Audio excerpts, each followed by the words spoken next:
Talk too long because you've heard everything that needs to be said on this issue, except whatever the outcome of the vote, you have won. You have won. And I tell you, and I say that because I was reflecting on the program we had a few weeks ago. And you know, when you're driving back home, you think of all the things you should have said, right? And I was here. Keep in mind, I was a student here at Princeton twice. I was here in 1971. That's when the first time I came. But because I was appointed to the school board, I left to do 3 years on the school board, and then I came back. I was here when Golda Meir came here. Can you imagine? And I tell you, the discussion that you have had over these past few semesters, the program that was held at Makash a couple of weeks ago, that discussion could not have been had 20 years ago, 30 years ago. It would not have happened, I'm telling you.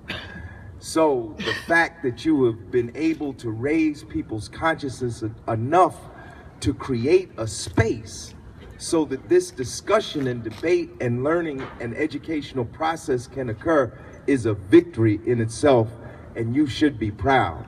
And I hope that Princeton will divest again. They need to divest from companies that are supporting racist policies in Israel.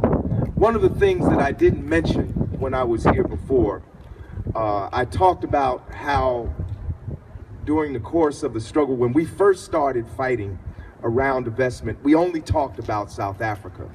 But that could only go but so far, because a lot of students were like, well, wait a minute, South Africa, racism on the other side of the Atlantic, we got racism here, how come y'all are not talking about it right here?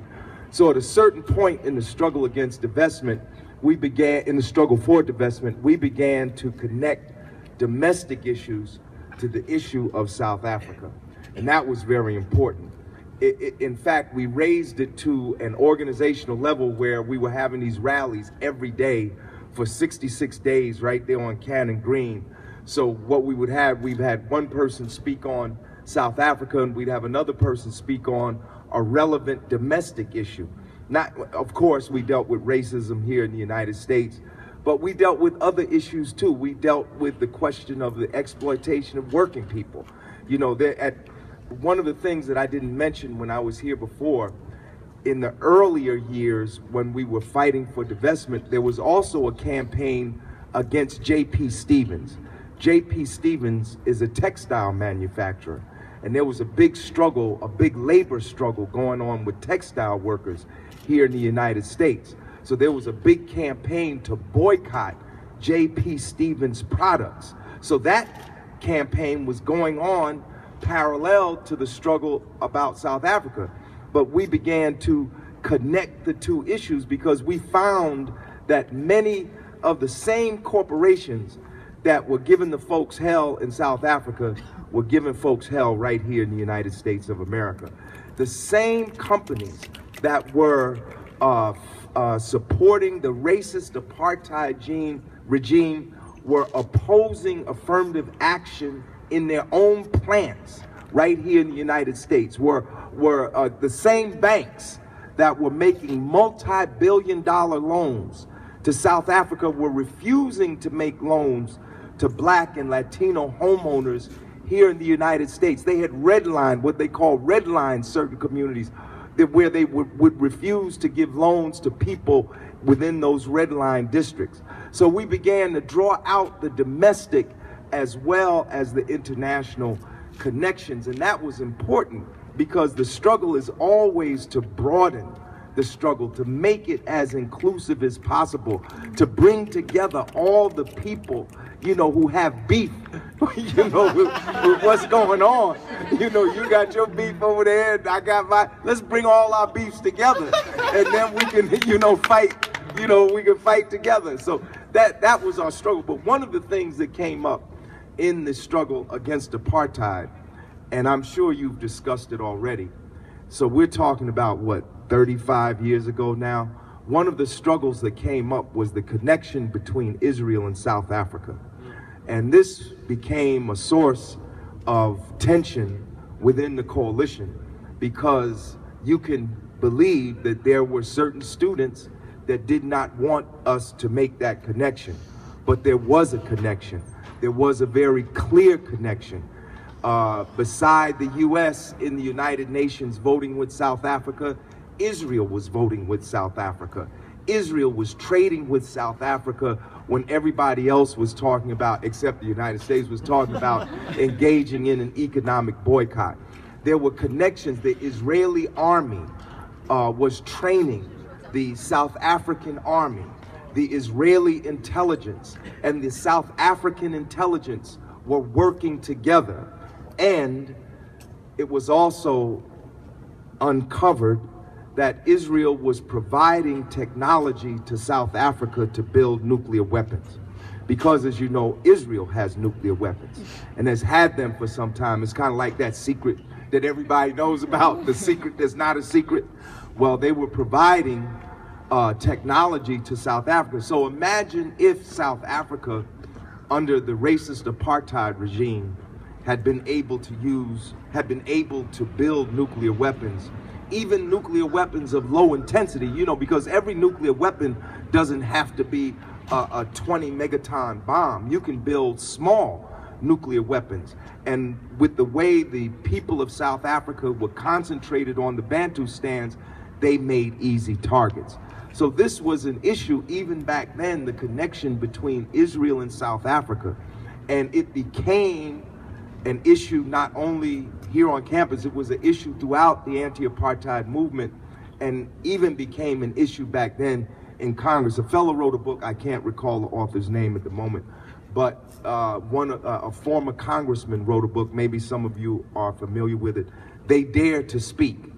Because even in Congress, the Israeli lobby was so powerful that congressmen at that time refused to speak, not necessarily because they agreed with Israeli policy, but because Israel could play a role in their election. They could manage to direct funds or have political action committees here in the United States direct funds either to certain candidates or away from certain candidates, and those candidates would lose. One example more recently, well, not recent for you, recent for me, was Cynthia McKinney. I don't know how many of you are familiar with former Congresswoman Cynthia McKinney, but she also dared to speak out against the racist policies within Israel and reactionary policies, and it cost her her congressional seat. And this is still going on today.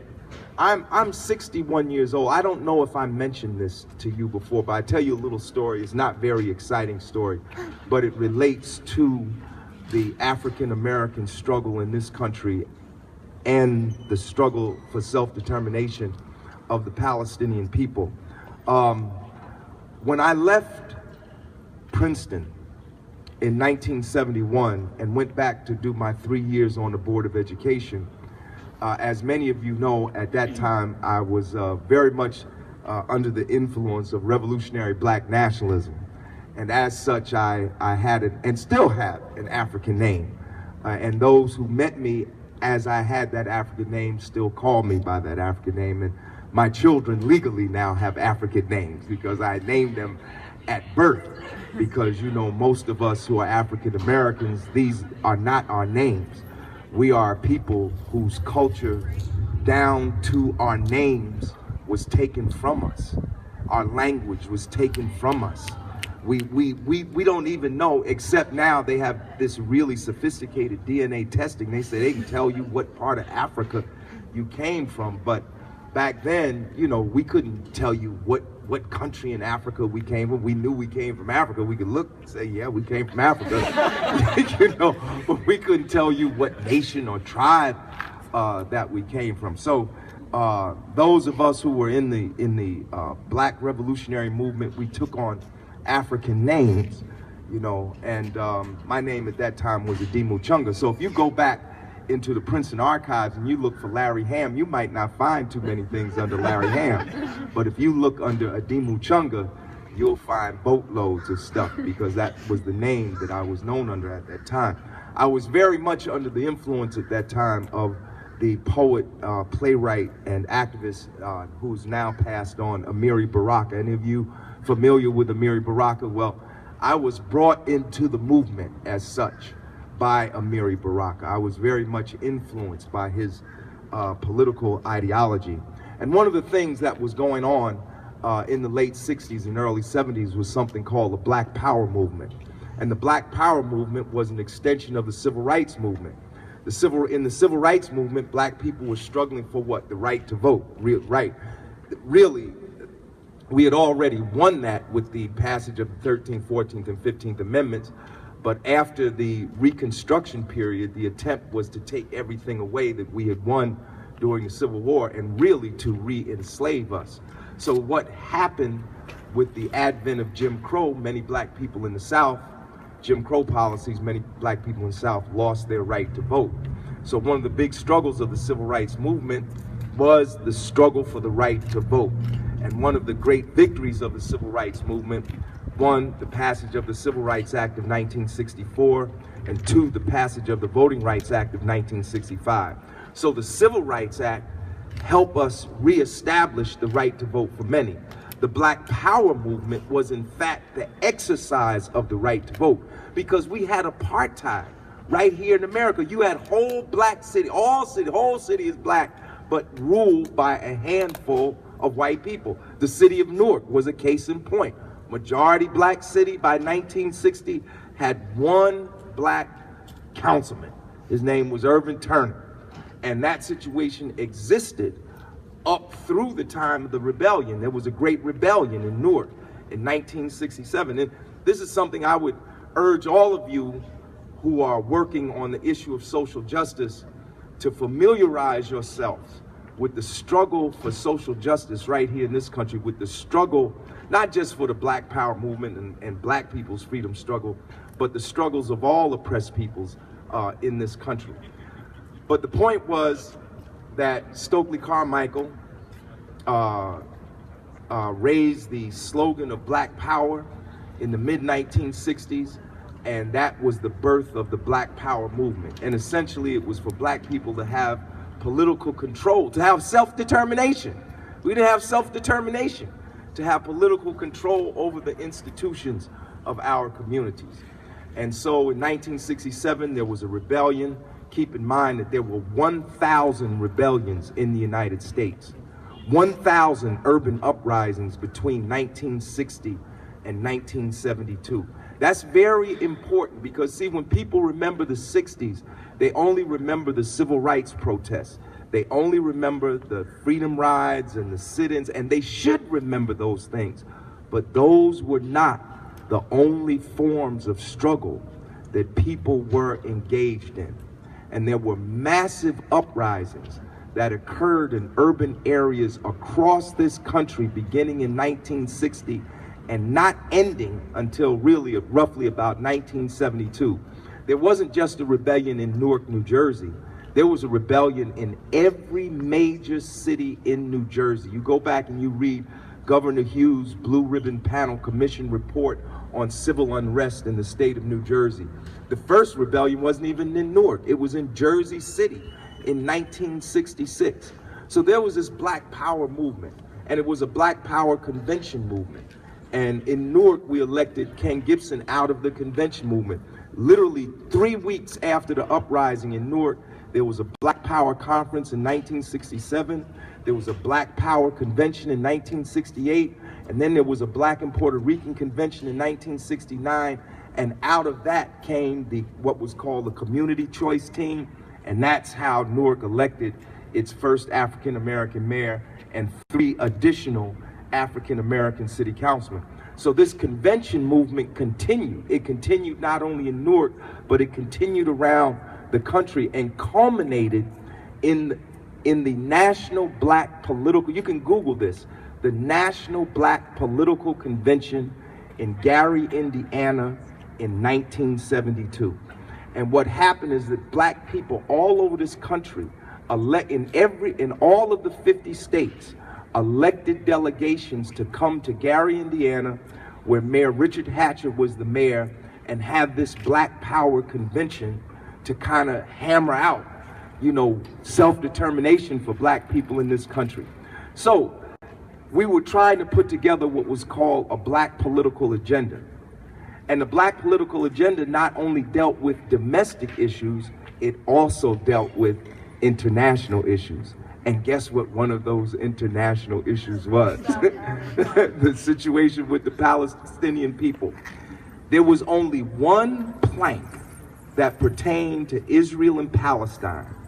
One little paragraph, one sentence paragraph that said the National Black Political Convention supports this was in March of 1972 in Gary, Indiana. The National Black Political Convention supports self-determination for the Palestinian people. That one sentence caused all hell to break out in the Gary Convention in 1972. There was a fellow, his name was Coleman Young. At that time, he was a trade union leader. He would eventually go on. We did pass that platform plank for self-determination for the Palestinian people. We did do that. But he did march his delegation out of the convention. And I say that to say, because when I was being introduced, it was said that, you know, there were reactionary white students. Well, yes, there were reactionary white students, but there were black students too who weren't down with divestment. See, yes, a lot of it is race and a lot of it is nationality, but a lot of it is also political ideology and also class. It's class and race and ideology, because you can have some people of the same economic class but be on different sides of the issue. And this was evident in Gary, Indiana in 1972. I'll tell you another little boring story. After we graduated, after the class of 78 graduated, we went on, you know, we graduated, we got jobs and stuff. There was one woman who was an activist in our class, who was also active in the anti-apartheid movement. Maybe you've met her, Adrienne Wing. Any of you familiar with? Okay, she's class of 78 also. I'm so old, I know her and her mother. Her mother was my Latin teacher in high school. So I was really surprised when I was a student to meet her. Now she's a student, right? But anyway, Adrienne went on to work with the National Conference of Black Lawyers. The National Conference of Black Lawyers was a progressive group of black lawyers, you know, who wanted to take positive positions, progressive positions on national and international issues. So they had made Adrienne their official representative to the United Nations. Because, you know, if you have a non-governmental organization, you as a non-governmental organization can get status at the United Nations. So Adrienne is the representative of the United Nations. So I guess it was like around 1979, 1980, maybe it was the early 80s, Yasser Arafat is going to visit the United Nations. I don't know if any of you remember when Yasser Arafat visited the United States for the first time and made that big speech. He came in his military fatigues, had his gun on his hip, but he was invited to address the United Nations General Assembly.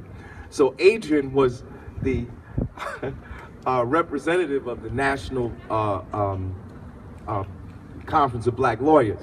So Adrienne was in the General Assembly that day.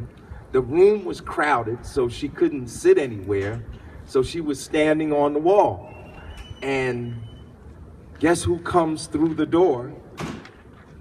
Not far from her, Yasser Arafat. So you know how these leaders are when they come in, they're shaking hands and stuff. he sees Adrian and gives Adrian a big hug. That picture is on the front page of the Daily News the next day. Adrian Wing being hugged by Yasser Arafat. Now, that might not seem like a big deal to you today, but that got her, I don't want to say blacklisted, I want to say whitelisted. That got her whitelisted. She didn't even know Yasser. I don't think she knew too much. I mean, I'm being presumptuous. I'm not sure how much she knew about the Israel-Palestine situation. That picture was on the front page of the Daily News and the New York Post. And it became an issue to the point that the Zionists and racists launched this attack on the National Conference of Black Lawyers. Adrian lost her job with the National Conference of Black Lawyers. She lost her teaching position. She couldn't get a teaching position at certain colleges, and she suffered for a number of years because of that. I tell you these stories to give you a sense of where you are in time and where you are in the political debate, how suffocating it was at that time when one side can have so much hegemony over the discussion that the other side not only cannot be heard, but if you dare to even raise the issue, you can suffer all kinds of punishment, economic, character assassination, all kinds of punishment.